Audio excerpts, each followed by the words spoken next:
Kirin has always had this long-term view, which we really appreciate. And it has been highly successful in the past when we have had problems, on both sides.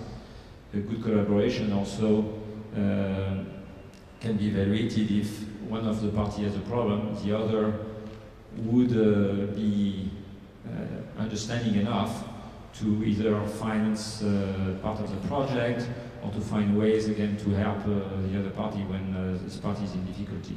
And I think Kirin, for example, has been really great in that when we had, for example, some changes on the erythropoietin studies. So that's one good example. Now, a bad example was, was associated with a partnership with a small biotech firm when I was in the US. And what we found is there was really a lack of alignment between the two companies. The small company wanted to go again very fast, do it very cheap, and was not really very concerned about the quality of the trials being run. And unfortunately, it resulted in the FDA rejecting the phase 2 studies, and we had to go backward and waste considerable sum of money and time, which is even more important. So I think the challenge is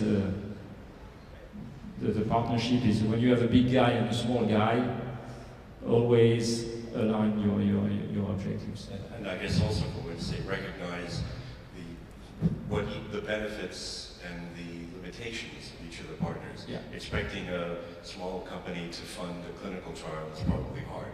Yeah, absolutely. And again, the small companies are so tight on budget that they naturally they are going to try to do these trials with a minimum cost, but again, sometimes at the expense of quality. Just to finish, we are very pleased with our cooperation with public institutions. We do a lot actually in the US, but also in Europe, in France. And I would say that actually in general, it may be surprising, but we found really more success actually dealing with public institutions than sometimes with private ones. Why? Why? Because probably it's more complementary, and the public domain brings some real, let's say, fundamental science, knowledge that we may not have internally, and so it's a very good complement to what we do. So that probably explains why, with the small. Do you not get into IP fights with the public institutions? No, IP fights we do. Actually, probably in France, that's one of the main challenges. Is this tech transfer is the ability for some of the public institutions to be clear about who owns the patent, who has the rights, and actually in some cases we may not do a deal if this is too unclear. But usually once you have sorted this out, again what we find is there's really a clear desire from public institutions to modernize themselves and to address this big challenge. Okay. Andrew, a good and bad experience.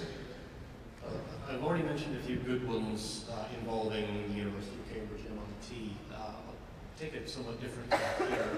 One of the best collaborations we've had is actually the one that has resulted in the acquisition of our company. In fact, it's a great example of a case where the objective was very clear for both companies. It was to get the product to market, get it characterized. The product again is what?